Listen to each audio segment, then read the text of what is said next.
امہات المؤمنین حضرت سیدہ عائشہ صدیقہ رضی اللہ تعالی عنہ بیان کرتی ہیں کہ ایک رات اللہ کے رسول صلی اللہ علیہ وآلہ وسلم میرے پاس سے اٹھ کر اچانک کہیں تشریف لے گئے۔ آپ فرماتی ہیں میں حضور کی تلاش میں نکلی تو میں نے دیکھا کہ اللہ کے رسول صلی اللہ علیہ وآلہ وسلم جنت البقیع میں مسلمان مردوں، عورتوں اور شہداء کے لیے استغفار کر رہے تھے۔ آپ فرماتی ہیں میں واپس گھر تشریف لائی۔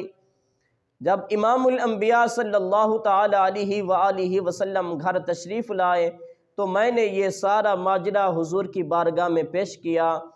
آپ فرماتی ہیں اللہ کے رسول صلی اللہ تعالی علیہ وآلہ وسلم نے فرمایا، اے عائشہ، میرے پاس جبریل امین آئے، انہوں نے عرض کیا کہ اللہ تبارک و تعالی نے فرمایا، اے میرے حبیب، آج شعبان کی 15ویں رات ہے، شب براءت ہے۔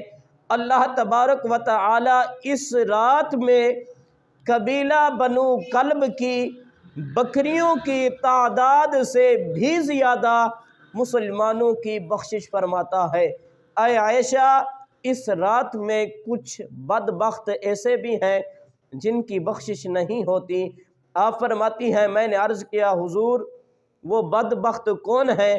تو آپ فرماتی ہیں اللہ کے رسول صلی اللہ تعالی علیہ وآلہ وسلم نے ارشاد فرمایا، لا ينظر اللہ فیہا الی مشرک۔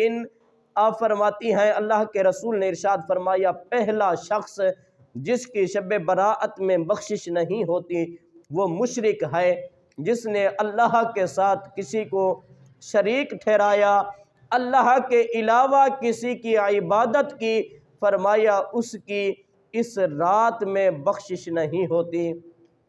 حضرت خواجہ غلام فرید رحمۃ اللہ علیہ آپ نے بھی فرمایا، اللہ ہک ہے، ہک ہے، ہک ہے، ہر دم اون ہک دی سک ہے، جیرا ہک کو ڈو کر جانے او کافر تے مشرک ہے۔ فرماتے ہیں اللہ ایک ہے، ایک ہے، ایک ہے، جس نے اس ذات کے علاوہ کسی اور کو خدا بنایا یا کسی اور کی عبادت کی، آپ فرماتے ہیں وہ کافر ہو جائے گا، مشرک ہو جائے گا۔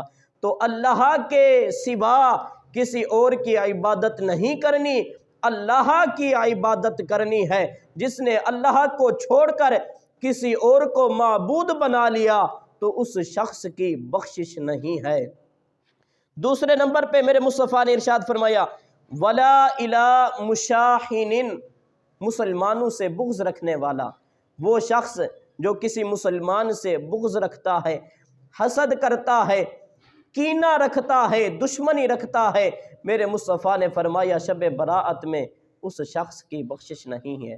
اس لیے کوشش کریں آپس کے اندر محبت رکھیں، اتفاق رکھیں، کسی کے ساتھ بغض نہ رکھیں، کسی کے ساتھ حسد نہ کریں، کسی کے ساتھ دشمنی نہ کریں۔ اگر ہے تو شب براءت سے پہلے پہلے ان سے معافی مانگیں اور ان کے ساتھ اپنا تعلق کو قائم رکھیں۔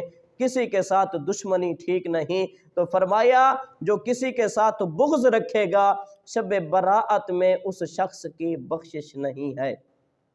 تیسرے نمبر پہ میرے مصطفیٰ نے فرمایا، ولا الی قاطع رحم، رشتہ توڑنے والا، جس نے رشتہ توڑ دیا، رشتہ داریاں ختم کر دیں، تو میرے مصطفیٰ نے فرمایا اس شخص کی بھی شب برات کے اندر بخشش نہیں ہوتی۔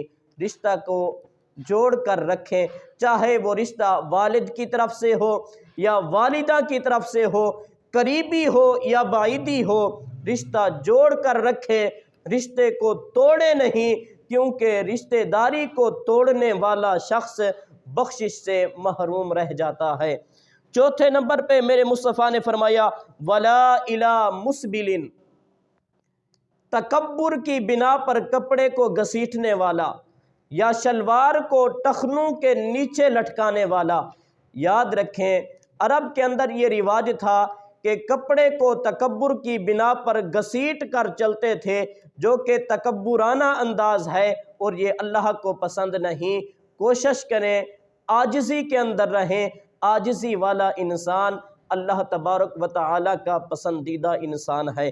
5ویں نمبر پہ میرے مصطفیٰ نے فرمایا وَلَا إِلَىٰ عَاقٍ لِوَالِدَيْهِ، فرمایا والدین کا نافرمان، جو والدین کی نافرمانی کرتا ہے، والدین کے ساتھ اچھا سلوک نہیں کرتا، حسن سلوک کے ساتھ پیش نہیں آتا، فرمایا والدین کے نافرمان کی شب براءت میں بخشش نہیں ہوتی۔ والدین کے ساتھ حسن سلوک کریں، ان کے ساتھ اچھا برتاؤ کریں۔ اللہ کے فرضوں کے بعد سب سے بڑا فرض جو ہے وہ والدین کے ساتھ حسن سلوک کرنا ہے۔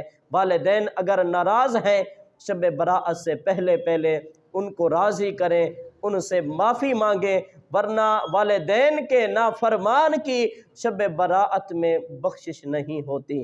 6 نمبر پہ میرے مصطفیٰ نے فرمایا وَلَا إِلَىٰ مُدْمِنِ خَمْرٍ، شراب پینے والا، فرمایا جو شخص شراب پیتا ہے، شراب کا عادی ہے، شراب نہیں چھوڑتا، فرمایا شب براءت میں شراب پینے والے کی بخشش نہیں ہوتی۔